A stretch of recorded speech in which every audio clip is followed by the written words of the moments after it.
everybody will stay. We'll wait a couple of minutes for people to come in, and then we will begin.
Okay, good evening, everybody, and welcome to you all. My name is Daniel Reinhold, and I'm the Dean of the Bernard Revel Graduate School of Jewish Studies at Yeshiva University. And I take great pleasure in partnership with Koren Publishing in welcoming you tonight to this special event marking the publication of the new Magerman Edition Koren Tanakh. The appearance of a new English translation of the Tanakh by a publishing house of the stature of Koren is always going to be a notable event for Jews around the English-speaking world. So this is, of course, a celebration of that, but it is also a measure of the significance of the Bernard Revel Graduate School that I'm proud to represent, that we can partner with Koren tonight and present to you a panel consisting of a Revel faculty member, Professor Koller, a Revel doctoral graduate, Professor Yael Landman, and a current Revel doctoral candidate, Binyamin Goldstein, all of whom were sought by Koren to contribute their expertise in various ways for this new translation. So tonight comes to you from two Jewish institutions, both proud to be at the cutting edge of contemporary Jewish studies, while also using that expertise in the service of the international Jewish community. Professor Shalom Holtz, also Professor of Bible at Revel and Yeshiva College and Associate Dean of Academic Affairs of Yeshiva College, will be moderating tonight's discussion, and I'll be passing proceedings on to Professor Holtz momentarily. But first, given that our attempts to run this event with live participation from Koren, founded on the rocks of the 7-hour time difference, we have instead a short 3-minute message for you. So hopefully, this will be Matthew Miller of Koren Publishing, who you will be hearing from momentarily.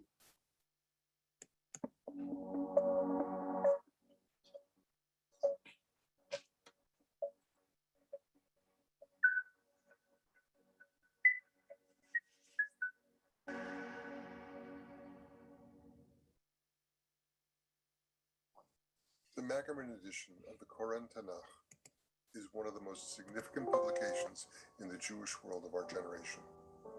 To undertake a new English translation of Tanakh requires chutzpah and humility in equal measure, but neither more than yirat shamayim.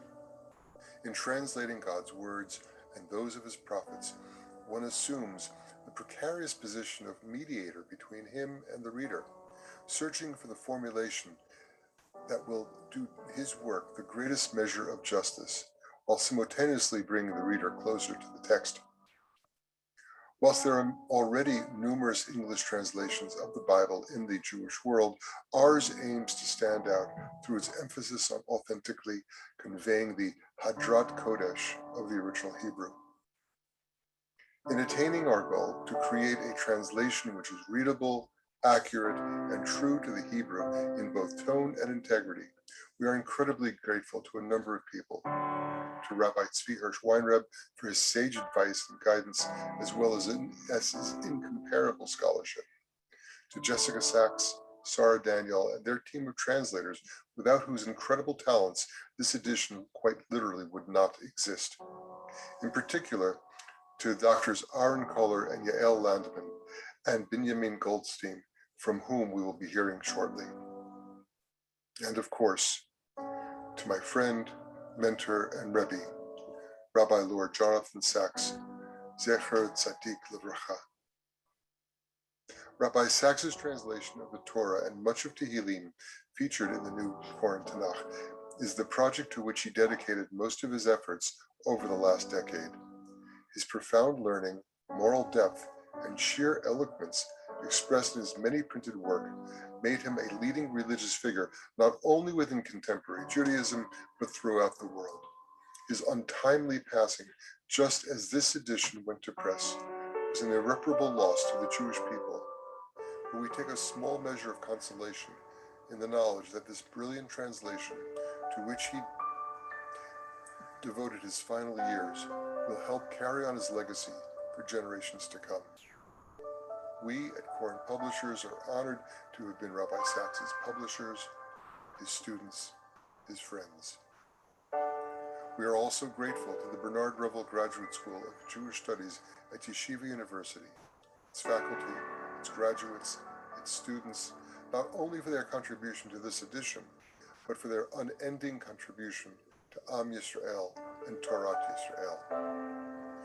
We are so pleased that this monumental work is already the subject of such wonderful discussions, and that it is bringing traditional study of Tanakh into the 21st century and beyond. Thank you.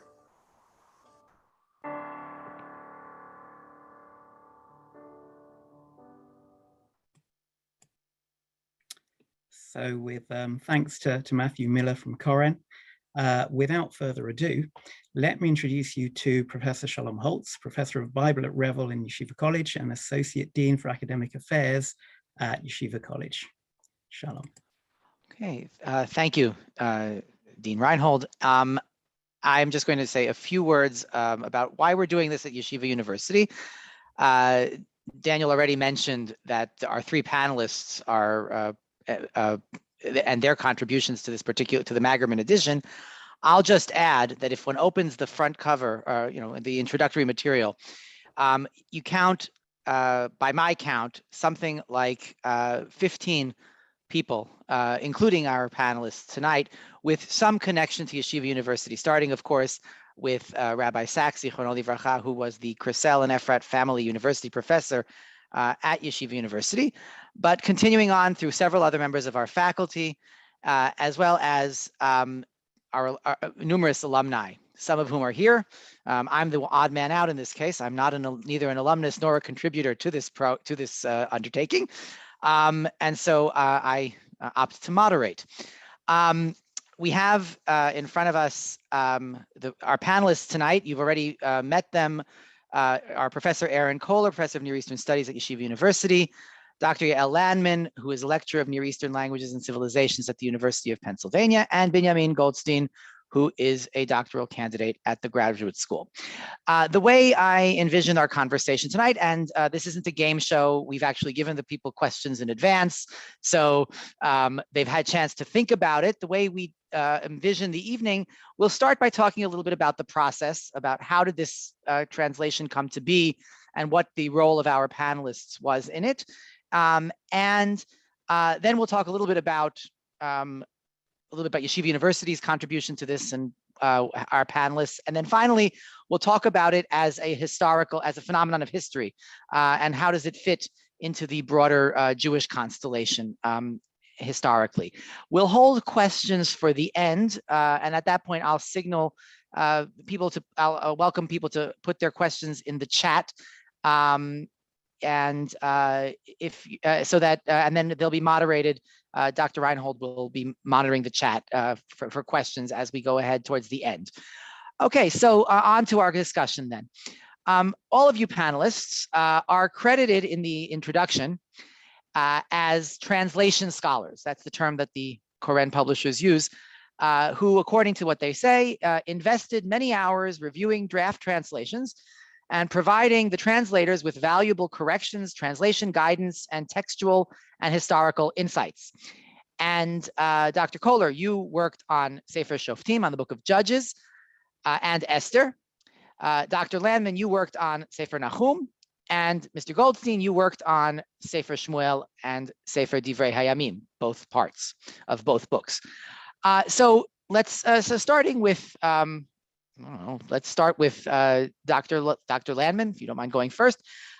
Your role in the process once you received the draft translation. What kinds of corrections, guidance, insights did you give? Did you operate with any guiding principles of your own or of the publisher? And then we'll ask this question. People can the panelists can feel free to jump in and once Dr. Landman has given a little short answer. Sure, thank you. So I think it might actually be helpful to begin by reading a little quote from one of the initial emails from my back and forth with Ashira from Koran. So she said, when you are reviewing, she asked me to bear in mind the nature of the translation that they're seeking, which should be contemporary, flowing, poetic, with appeal to a broad segment of the population, and that they allow the translators a certain amount of liberty when it comes to consistency and syntax, and place a higher priority on English style. So I think it's important to understand, first of all, that there are many different ways to go about translating. And for the case of this translation, it was important, for me as a translation review scholar, to bear in mind what Koran's goals were. So I think that, I'm guessing the other, my fellow panelists may have found a kind of similar experience, that we received a translation. In my case, I received Daphna Renbaum's translation of Sefer Nahum. So she wrote a translation, and she also included some questions and notes in the translation asking, what do you think of this? Does this work? Does this not work? And I, first of all, addressed her specific questions head on, but otherwise I really did exactly what Koran says that we did, which is to offer textual and historical insights. So sometimes this meant that I saw something that I thought veered too far from a standard of poetic license with syntax and consistency. For example, the addition of words in the translation, which were meant to clarify a very difficult pasuk, but which I felt just added material that was not reflected in the original, and that was, that took a little bit too much liberty. So that was one kind of correction that I suggested, and that usually was taken. So I'll let my fellow panelists add to that. Okay, so Mr. Goldstein. My experience was very similar to that of Dr. Landman. The only thing that what can I add? In terms of corrections, something that I found interesting was not only in terms of biblical scholarship or additional words, as Dr. Landman mentioned, but I found myself making some corrections in terms of the realia of ancient Near Eastern life, and the way those were the way those were translated and the way those were expressed in English. Maybe I'll get to an example of that later. But yeah, that was an interesting aspect of my experience. Well, why don't you give us the example now? Oh, sure. Yeah. So in discussing the shipping of the wood, King Hiram of Tyre was shipping the wood to the cedar wood to David, and the translator translated it as cedar wood, which I thought was, if not imprecise, it gave the wrong image of what was happening in the minds of the reader, because wood was shipped in the form of logs or saw logs, timbers, and not wood, which I think would give if someone said cedar wood, I would think boards, finished boards of cedar. So I said I would, not to be nitpicky, but shipping of wood occurs in the form of timbers or saw logs, and I would either leave it as cedar or translate it as cedar timbers or something of that sort. So not finished product is the point? Yes, exactly. Right. Okay, got it. Because we have here, I mean, we deliberately did not give everybody's CV, but we have an expert on wood cutting and so on in Professor Koller here, but we're not going to get into that. We promised we're not going to get into that tonight. But Dr. Koller, do you have anything to add to the process or anything on the process, if you want to give an example, or you want to just talk a little bit about in general terms about the process and how it worked?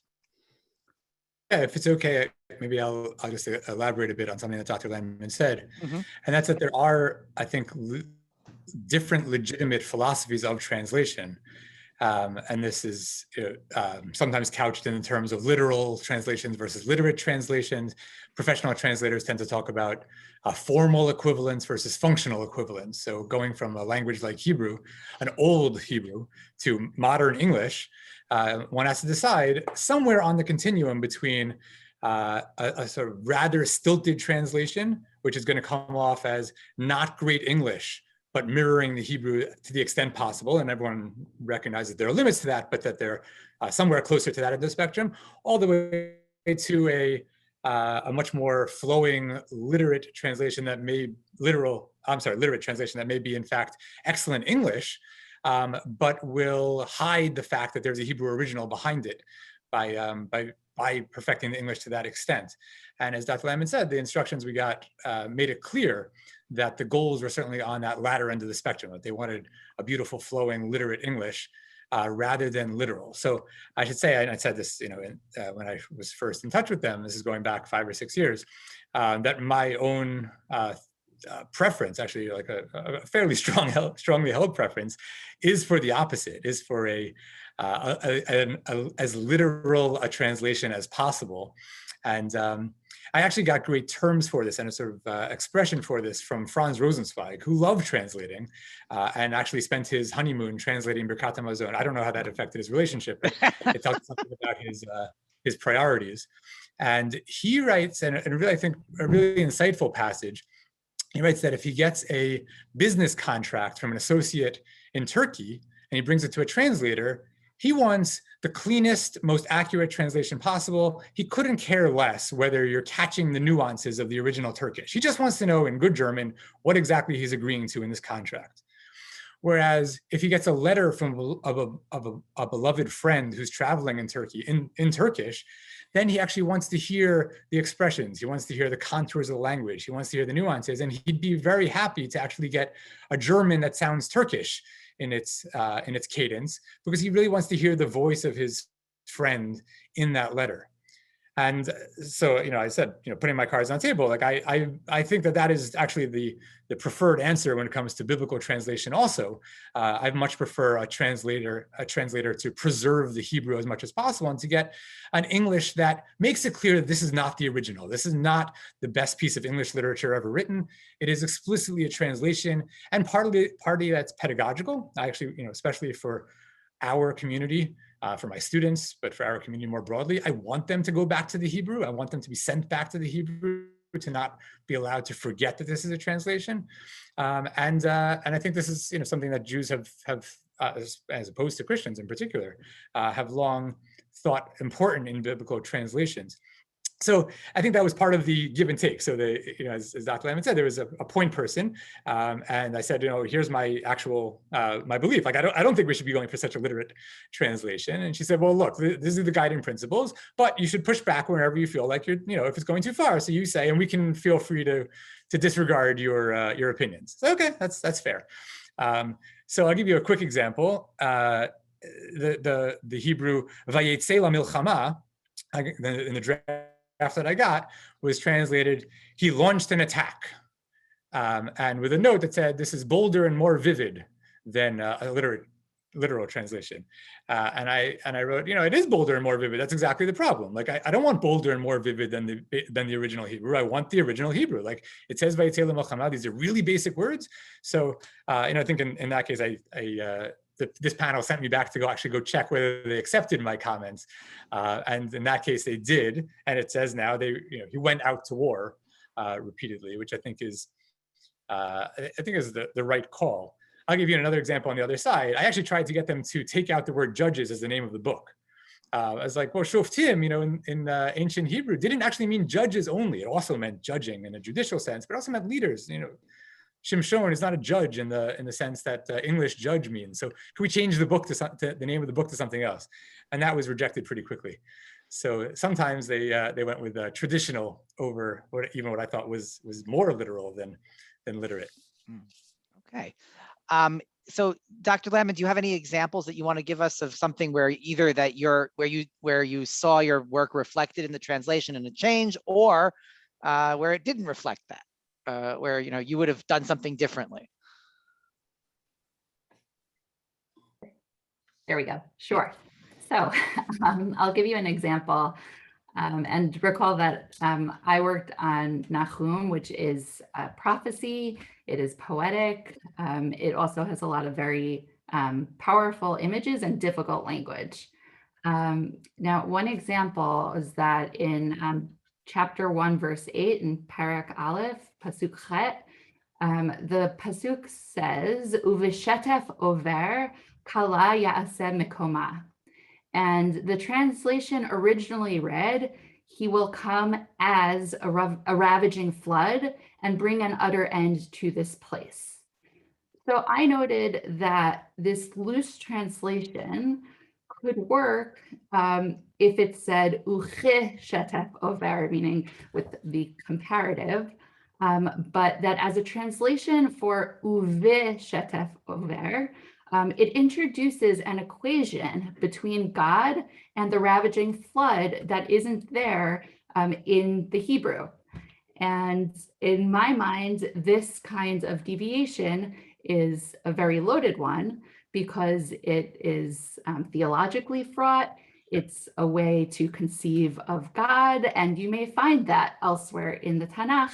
But if the Pasuk itself does not say that, then I would not, introduce this kind of God imagery, which especially is, I think, significant because of the various ways that different deities from the ancient Near East are associated with different elements of nature. And when you start equating God, even in metaphor or what have you, with these different elements of nature, you're entering that conversation, which I think was not going on in this pasuk. So she did change the translation to with a ravaging flood, he will bring, etc., instead of he will come as a ravaging flood. So again, I mean, this is a case where we're talking about translating one letter, which may seem negligible, but I think in this case, it is actually very fraught theologically, literarily, and historically. So I was happy to see that this change was accepted. I guess, if you want an example where my feedback was not fully accepted. So in the second chapter, and then in the second verse, in Parak Bet, Pasuk Bet, it says, Allah mefitz al panaich. So something, the mefitz, rose up against you.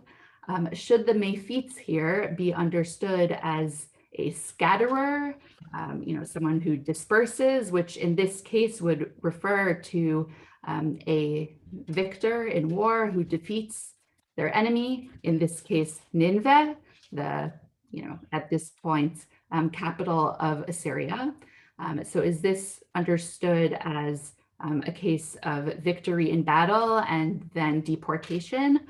Or is mephitz a kind of tool or weapon along the lines of the way that the word is used in one pasuk in Mishlei? So Daphna originally translated, "The battle crusher is rising up against you." So I thought that was an interesting translation, first of all. So I actually looked up this term battle crusher because it looked interesting and also unfamiliar to me. And I found that if you Google battle crusher, or at least this was the case when I worked on this, a few years back, the only results that I found were for a Game Boy or Nintendo game. So I said, if you do want to go with this translation, with this understanding of mephitz, you might want to choose a different word for the kind of tool or weaponry. But I also suggested that she consider translating along the lines of scatterer or disperser, understanding the root as pevav tzadi instead of as napatz. And I thought that that worked nicely contextually, and also because of the prepositional phrase that it's grouped with in the pasuk. So, this was both a contextual and a syntactic argument that I made. But the translation now reads, "The hammer of war is rising against you." So in this case, my comment about the battle crusher was accepted. My suggestion to go with a totally different translation was not. One is reminded here, I remember when I first saw one translation, not in this context, but that the phrase in the Psalm, "Vayachileu mechelev chita," right? And that is rendered in some versions as cream of wheat, which is likely to be the source of this breakfast cereal name, right? It probably does actually harken back to that. The question now is, can you use it anymore without that image of the red box of cereal coming to the mind of the reader? So the battle crusher is a great example of that kind of a thing. Like, what happens to the English language? One of my teachers used to say that to translate is to have a love affair with two languages. And that's part of this whole thing. You have to kind of be aware of the nuances. So Mr. Goldstein, you talked a little bit about the Atzei Arazim, I guess, right? And that you had, and they did accept your rendering, or didn't they? Or in that case, they did. They did. Is there an example that they didn't? Yes. There were a few interesting examples where they did accept my suggestions, where they did the translation was, I felt, a little bit too free or poetic, as both Dr. Koller and Dr. Landman were saying. For example, in 1 Chronicles 17:10, where God is communicating a prophetic message to David via the prophet Nathan, and he says, "V'ichnati et kol ovecha," and the original translation read, "To you I will grant repose from all your enemies," for "V'ichnati et kol ovecha," which is a very, it's a nice phrase, but doesn't really hew to the original, to the sense of the Hebrew. And I suggested they stick with, "And I will subdue all of your enemies." Another case is 1 Chronicles 5:26, where you have Vaya'ar Elohei Yisrael et Ruach Pul Melech Ashur vet Ruach Tilgat Pilneser Melech Ashur. So you have sort of what's recognized by scholars as a gloss, possibly a gloss. The chronicler, the author of the text, might be conceiving of Pul and Tilgat Pilneser or Tiglat Pileser as two different people, but historically, we know that these refer to the same person. So we have to treat the vav in vi'et as a sort of pleonastic, a meaningless vav, and treat it as a sort of parenthetical. And God roused the spirit of Pul, king of Assyria, the spirit of Tilgat-Pilneser, the king of Assyria. In terms of examples where the final translation or my suggestions were not accepted, there's a particularly good one in 1 Samuel 13:1, where the very perplexing Hebrew reads, Ben Shana Shaul b'malcho, Ushte Shanim Malach al Yisrael, following the normal accession formula for kings, which occurs, I think, more than 30 times throughout the Hebrew Bible. But there doesn't seem to be a number there. Or if there is a number, it's 1. And Shaul certainly was not 1 when he became king. And it's unlikely that he ruled for 2 years.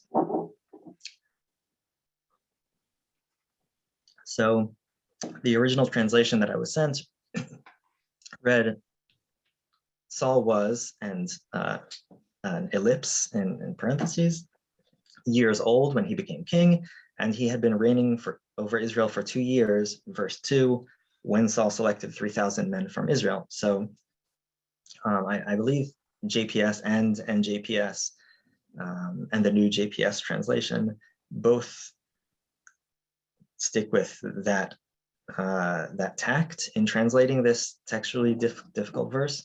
They assume that a number has fallen out. That's one way to go about translating this. I suggested that they stick with that and have a note that other ancient versions have other numbers, and there are various ways to deal with this. The note was not included, which I think was a little bit of an oversight, perhaps. And the text was translated a year past before Shaul became king, which, although grammatically problematic, it does lean on some traditional Jewish exegetes. So if they're taking that route, that's certainly a route to take when you're translating texts. Okay.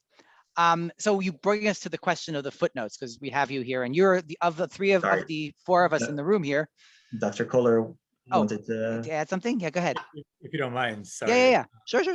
It's impossible to see this with. Yeah, go ahead. Right. His point's a really great point, and I think he's pointing to a further, I think, legitimate question of what is a problem for the translator to answer and what is a problem for the commentator to answer. And we did get, there are some notes in the Tanakh, and I understand, there is, I think Koren has big plans for this translation. So there will certainly be editions of this that have more extensive notes. And, there already the Land of Israel Tanakh, which I think has 2 volumes, including Shmuel already, certainly has very extensive notes. But in this Tanakh, there are, minimal notes. And it's an interesting question when problems need to be solved by the translators. I think Mr. Goldstein's example, there is a real problem in the text, right? The text literally says that Shaul was 1 year old when he became king. And that seems impossible to pretty much all readers ever. So you can translate it literally. A translator doesn't have to solve that problem. A translator can just translate it and say, look, the same way that a commentator would have to solve the problem reading Hebrew, now a commentator has to solve the problem reading the English. I didn't have to solve that problem for you. I don't have to make that easier in English than in Hebrew.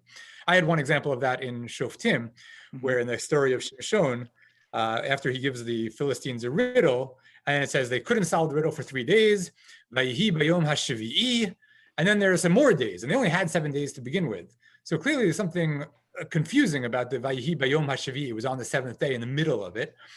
And the translator had translated something like, as the 7th day loomed near or something. And I said, look, that's not what it means. I mean, I totally get what you're doing, but that's not what it means. It says on the seventh day.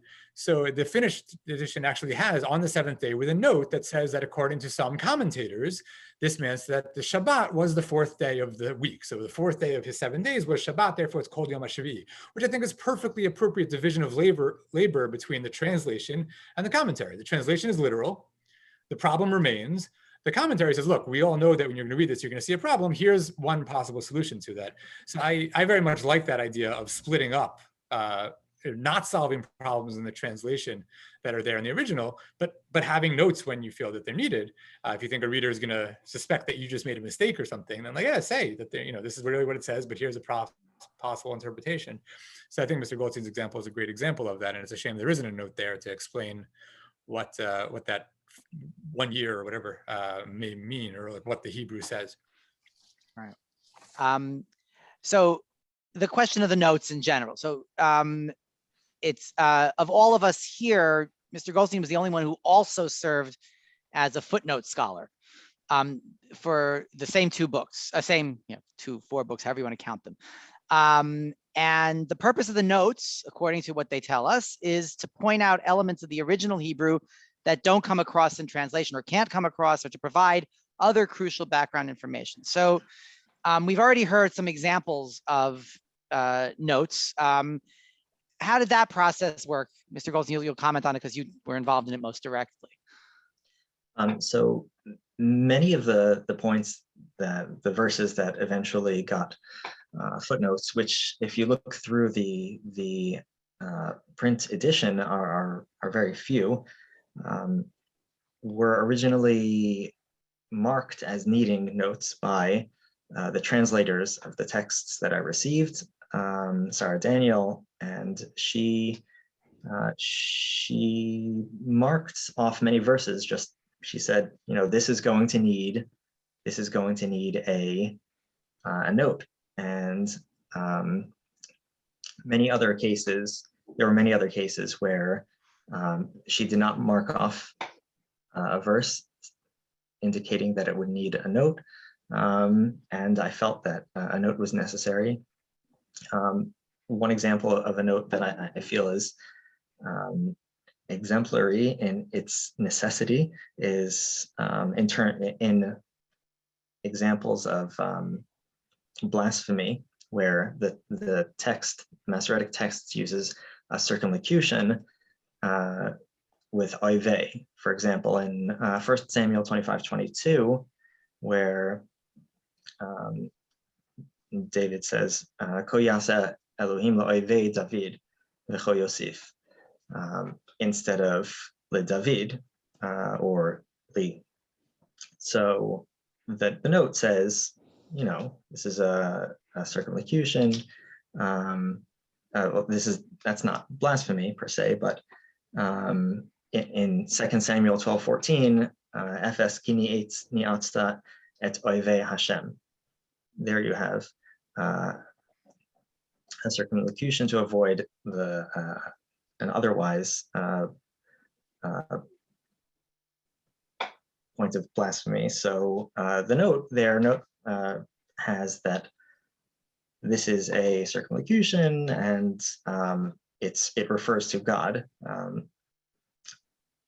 The other possibility is for the translator to eliminate the circumlocution and translate, I guess, literally with the meaning of the speaker. But actually, in many cases, in terms of biblical measures, for example, when there were many notes that just explain the correspondence between biblical measures to modern day measures, a tact that the translator could have gone with is just translating the biblical measure. Instead, they went with, let's say, hin, and they translated hin as hin, and then there was a footnote explaining, translating hin to a modern measure. I personally would have liked to see more copious notes, on a translation of this sort, where there was a lot of sort of free translation to get a more literary feel. And there were a lot of instances of departure from the Hebrew where the departure was not noted. But yeah. Okay. So I'm going to move on a little bit now to the quick break and just mention I've just got a notice in the chat that we're actually privileged to have David Magerman here with us. So in fact, we can thank him, virtually or however one does that these days. And we're going to continue on now with just a little bit of a question about what it takes to get to this point, what training it takes to get to this point to be invited to be part of this translation project. So if any of you, I'm not going to ask anyone specific, but anyone wants to start, please do, of the panelists, at some point in your work on this project, did you feel like you were drawing on something that you had, learned very specifically or even more generally from your training as a graduate student, in our program? So somebody unmute him or herself. I'll pipe in. Yeah, go ahead. Sure. So I think, one of the really great things at Revel was that in addition to offering, advanced biblical Hebrew in the way that, most serious biblical studies graduate programs would, there were also advanced courses in biblical Hebrew syntax and biblical Hebrew semantics.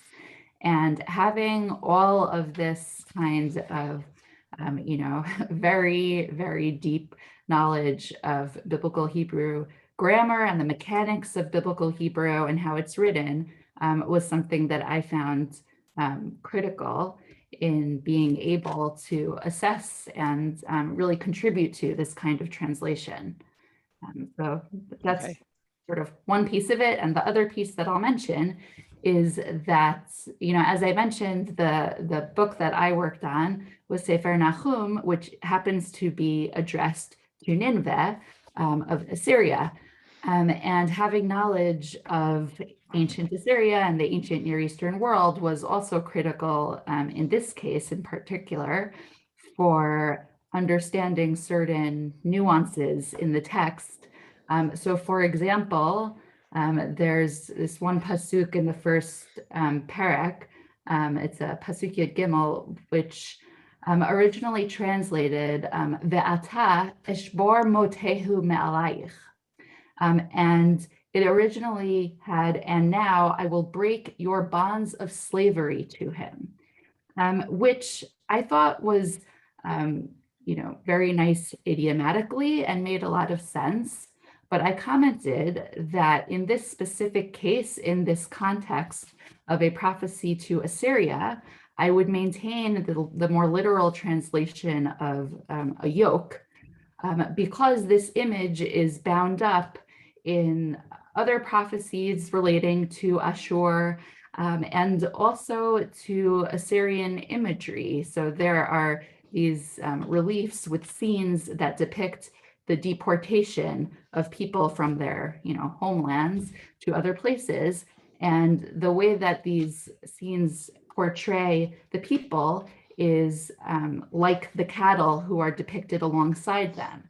So the image of a yoke here that goes on, the shoulders or back of, oxen or other cattle is actually, very poignant. So in this case, the translation was changed to reflect this, which I think, maintains that very loaded background. Okay. And you got the word tafsirav in Nahum. So there's a nice Assyrian loan word for another time. Okay. Anyone else on that one? Yeah, Aaron, go ahead. Thanks. Yeah, a couple of quick things come to mind. One is that I think it's true that Jewish translators over the centuries have assumed that our job is to translate the text as we have it in front of us, the so-called Masoretic text. And there have been translations, modern English translations, that in the context of translation amend the text like repeatedly. You know, I think one famous example is G.R. Driver's New English Bible. And Driver, this is the, for those of you who are worried about the Driver scholars, this is the younger Driver, who's, I mean, dead many decades by now, but who amended all the time and put that into the translation. And the translation, you know, if you sit with the Hebrew and the English, you sometimes wonder how he got it. And like there are notes where he explains that he's changing the text. And Jewish scholars, I think, have not done that. And certainly in Revel, I think we teach and believe strongly in a strong respect for the Masoretic text. And so working with that text is certainly part of the training and something that comes to the fore in this translation.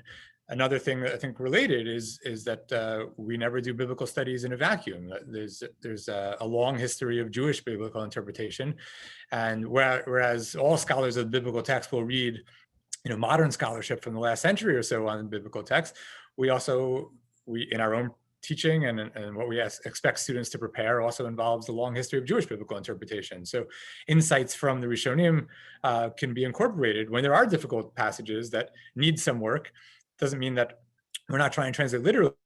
On the contrary, it means that there were very smart people 1,000 years ago who were trying to figure out what does this text mean, assuming that it stands as it is. And sometimes the solutions are sitting there waiting for a modern translator or scholar as well.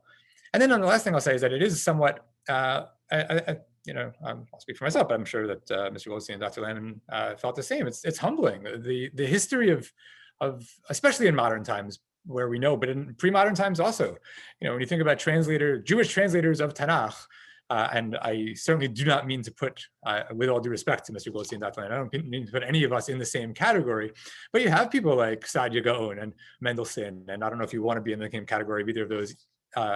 You can pick which one you want to be with. But then in more modern times, people like Ephraim Speiser and H.L. Ginsberg, these are the translators of the new JPS translation. And these are great biblical scholars whose names loom very large now, many decades after their work. And so one gets the sense, and I think, you know, we do owe David Magerman a debt of thanks for this. This is a once in a generation opportunity to retranslate the Bible from scratch.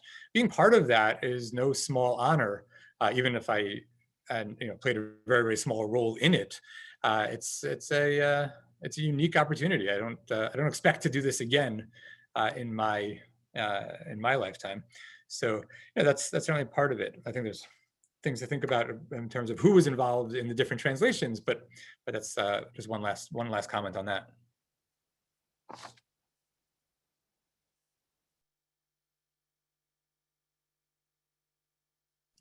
Shalom, you're muted, sir. We're getting closer to the point where people are beginning to experience Zoom fatigue.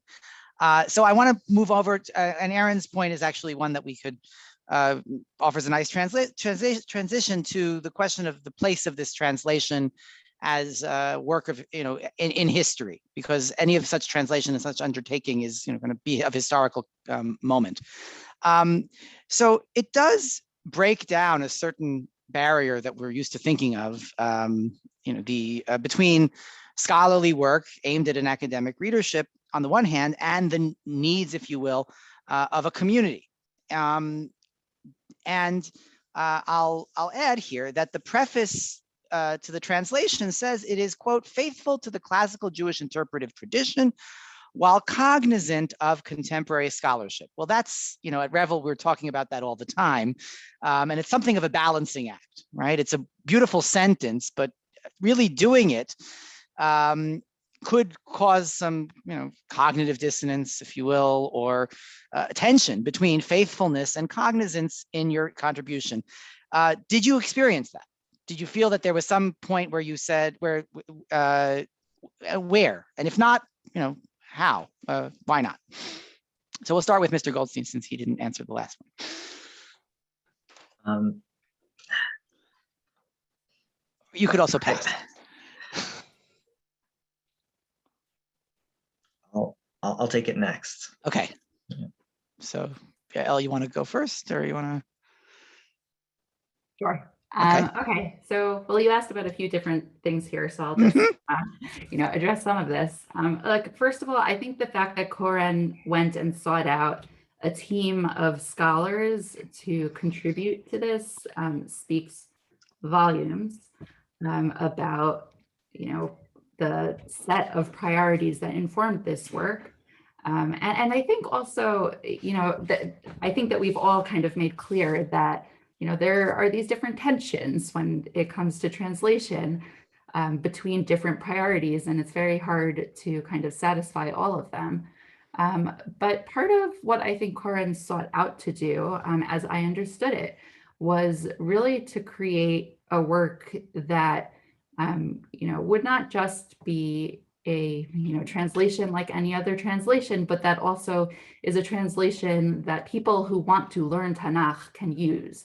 A translation that would be, that would create a really meaningful user experience. I mean, that is part of how I understood the mission, which is different from the mission that, someone else might have. And I think that, first of all, like, to be clear, the different choices are okay, and scholars make different choices. And I think, this is a translation that can really be learned. And part of what I think also is something that I noticed, having worked with a book that is poetry, is that the translator I worked with paid great attention to the sound play, to the use of alliteration and assonance, to use, repeating consonants and vowels. That it is something that you don't see in most translations. So, for example, I teach Intro to Bible to a class of 65 students who mainly have very little background in Bible generally, and most of them do not know any Hebrew. Everything's in translation.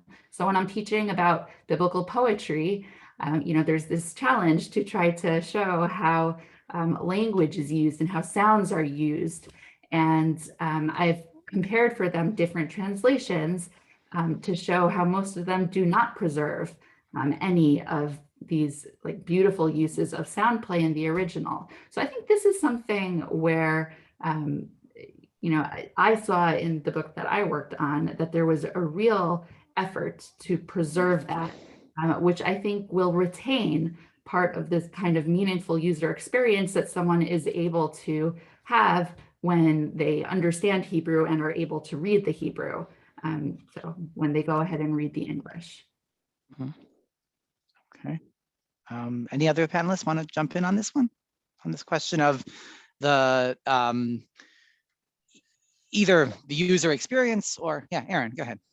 The user experience, I've been reading it at length, but I haven't used it with students yet, so I don't want to offer an opinion. But your question reminds me of, again, in the sort of history of Jewish biblical translations, the new JPS that Mr. Goldstein mentioned, which is not new anymore, it was finished in the 60s,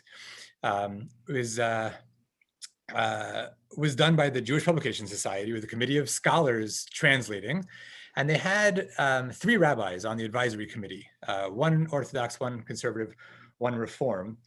The Orthodox rabbi actually taught at YU. His name was Harry Friedman. He was, all I can find out about him is that he was an Australian. He taught at what was then Teachers Institute for a few years at Yeshiva University, and then returned to Australia. And I wasn't able to find out too much more about him.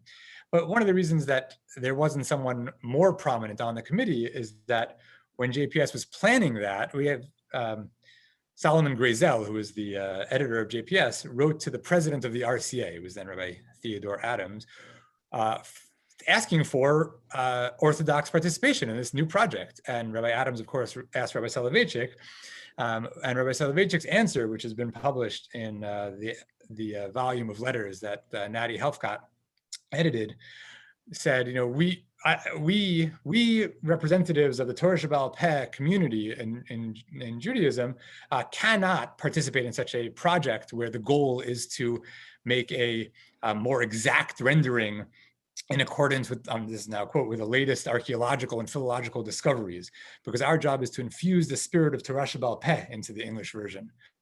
And not, so he certainly saw a tension. I really thought a lot about, like, what would that mean? Like, where would you see that? Like, which psukim would I check to see whether there's more of a spirit of Torah Sheba'al Peh or more of a spirit of latest archaeological and philological discoveries? And there's some, like, obvious ones that probably come to mind, like how long should the Eved Ivri be a slave for in Mishpatim? It says V'avado Le'olam, but the halacha is that he's only for 6 years because Vayikra says 6 years. So certainly JPS, but also the new Koran, the Magerman edition, says a slave forever. So I don't know if Rabbi Soloveitchik would like that or not, but it's certainly not trying to correct the literal interpretation by Torah Sheba'al Peh. So I really thought a lot about, like, what would that look like and where would these tensions be? And I'm sincerely unsure. I mean, there are a handful of cases where I think it's clear that the translators or the footnotes in the Koran now in the Magerman are aware of what we might call traditionalist questions. A quick example I happened to notice the other day, I was actually teaching Nehemiah, and in Nehemiah, the people go and gather what seem to be 5 minim for Sukkot, which don't exactly match the Arba'a minim that we have in Sefer Vayikra. And the translation sort of takes the 5th one to be a sort of summary, like all those 4 are leafy branches. So it's sort of it seems like a way of resolving this in a traditionalist way, which I'm not criticizing. It's not illegitimate, but it certainly seems to be part of it. Also, that denominationalist issue that Rabbi Soloveitchik was putting his finger on is also something that I wonder about here. There's, the JPS is the translation of choice in the Eitz Chaim Chumash in use in conservative synagogues and in Reform synagogues, and there's a whole bunch of other versions of it, but it's never been, I don't know of any Orthodox shul that uses JPS, even though there is a bilingual edition.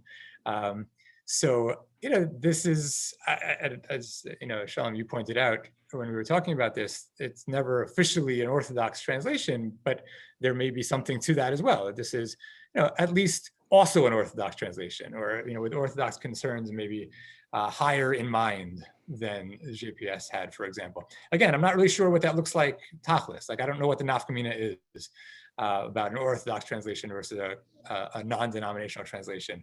But that seems to be something that looms large in at least planners' minds. I don't know whether it looms large in translators and scholars' minds.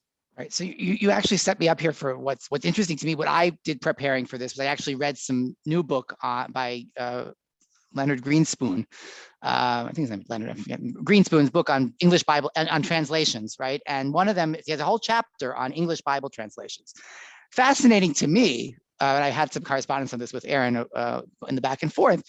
It took about 200 years before Jews did anything in English, 200 years after the King James, right? Which means that for a long time, they were pretty satisfied with simply producing. The most that happened was that they put the Hebrew next to the King James. That was the Jewish use. That was Jewish English translation. At some point, people began to make modifications, but they were really never deep modifications. They were, the kinds of things that Aaron mentioned, the Avado Le'olam, for example, gets some back and forth in English, but it was mostly because it was British Jewry trying to fit in to England. And remember, this is in England, it was a culture that had thrown them out. And they were just coming back in the 17th and 18th centuries, but it took an American to really, just pull the plug on the King James as the English translation for Jews, that began with the Jewish translations, with the Jewish Publication Society's efforts. So to me, it's also a fascinating, what would an Orthodox translation look like? Should it be, but remember, as Aaron said, right, they don't actually, the Magerman edition is you have to scratch the surface a little bit before you realize that this is an Orthodox undertaking. So it's not pitched as an Orthodox translation, yet it's very clearly, that's clearly part of it. Let's wrap up with that and just thank our panelists. If there are any questions, I mean, some of the questions that I'm seeing in the chat already have been kind of alluded to. Daniel, if if anyone has any further questions, I'll happily, please put them in the chat, and Dr. Reinhold will, just let me know what's going on there. Yeah, so a couple, as you say, were Okay. I think you've seen. There was a question that I don't know our panel can answer necessarily, which is how consistency was achieved, but I'm not sure that's something that necessarily, I mean, please you tell me if so, but that's probably not something that our panel would necessarily know about in this particular instance. Unless anybody does, I don't know. Does anybody? Yeah, I mean, and if you do, please do. Yeah, Yael.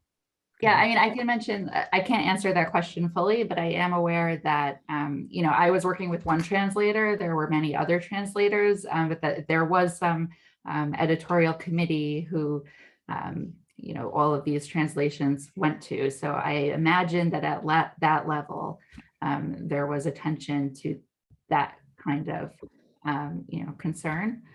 Beyond that, I can't say. Okay. So Mr. Magerman has a question here, right? Indeed. Go ahead, Shalom. Okay, yeah, so you can read it as well as I can, but midway through the project, I saw a draft of the book of Kohelet with pages of translation notes, much longer than the book itself, justifying the word and grammatical choices. Did you see those kinds of translation notes, or did you just see translations? Panelists, were there notes with your translation, with what you got? To a certain extent, there were notes, but they certainly weren't longer than all of Samuel and Chronicles.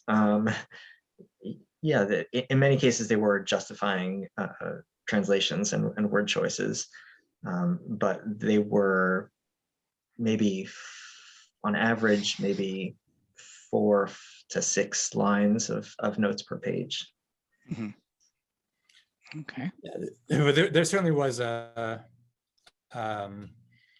those notes were clearly meant as a conversation. Right. I don't know who I was working with. I should look in the published edition. At the time, it was like studiously kept anonymous from me. I don't know if you had a different experience. I was always sending notes to Ashira, who then I would come back, and the emails would say, the translator, she or he has said the following. Like, it was very explicitly not for me to know who I was talking to.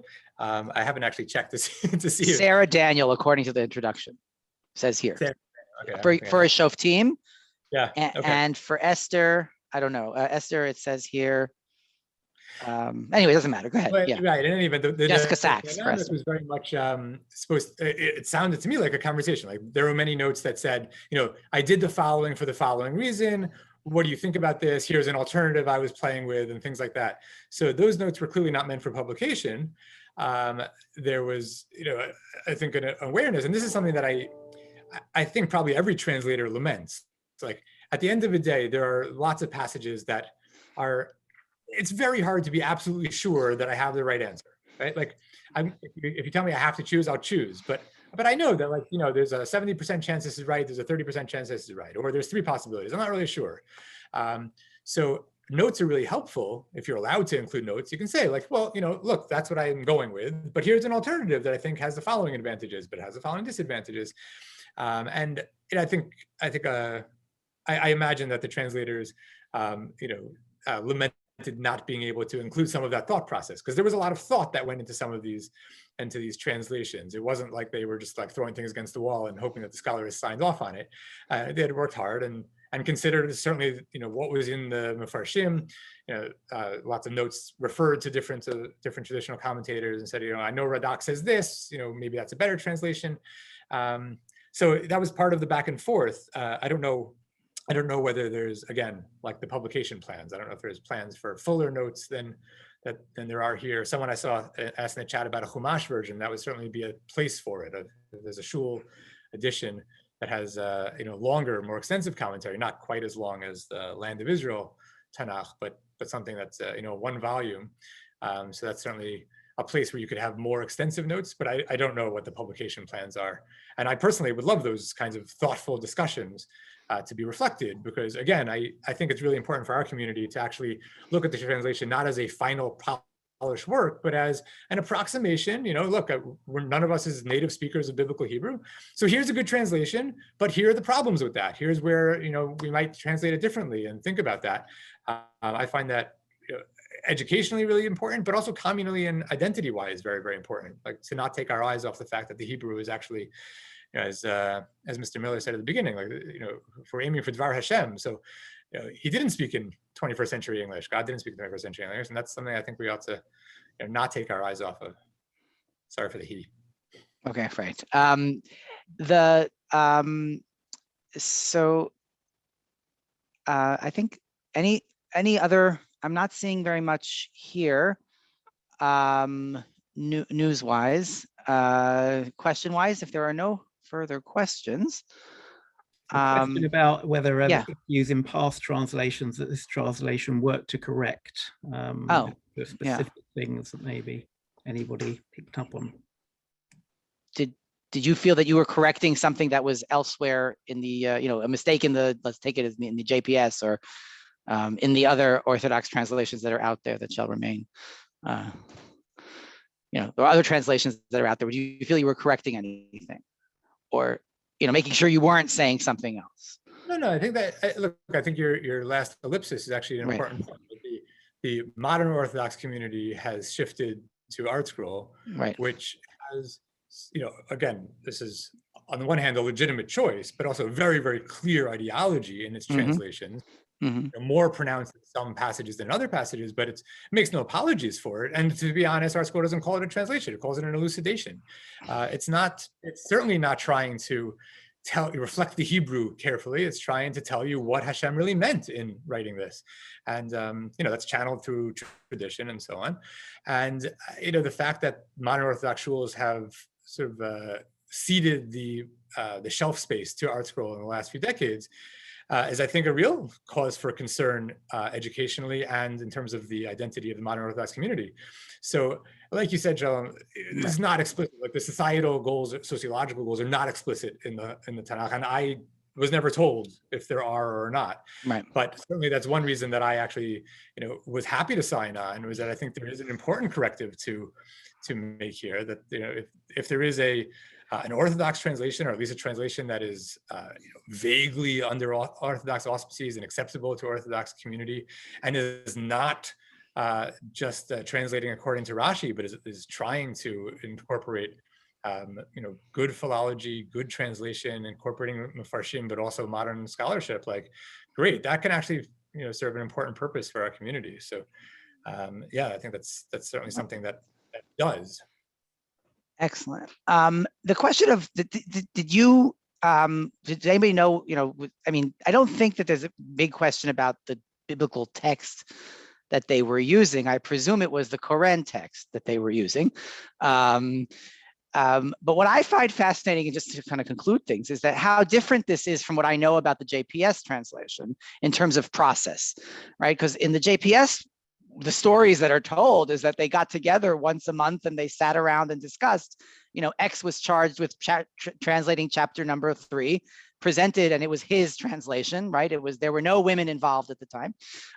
So there's a big step forward with this translation. But the point is that that there was a man who translated, and a group of men discussing that translation.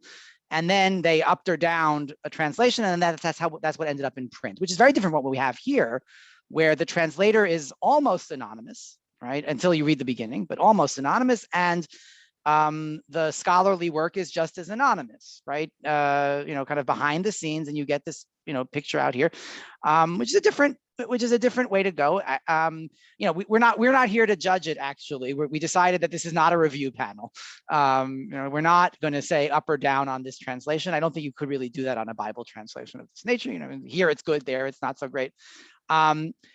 So with that, I'm going to thank Daniel Reinhold and the graduate school for hosting us tonight, and thank Dov Winston, who did behind the scenes technical work, and who got us to this point. Certainly I couldn't have handled that. And thank you all for attending, and thanking, of course, the Magerman family and the Koren people for all their help with this. And we'll see you again soon on another Revel event or in class. Good night.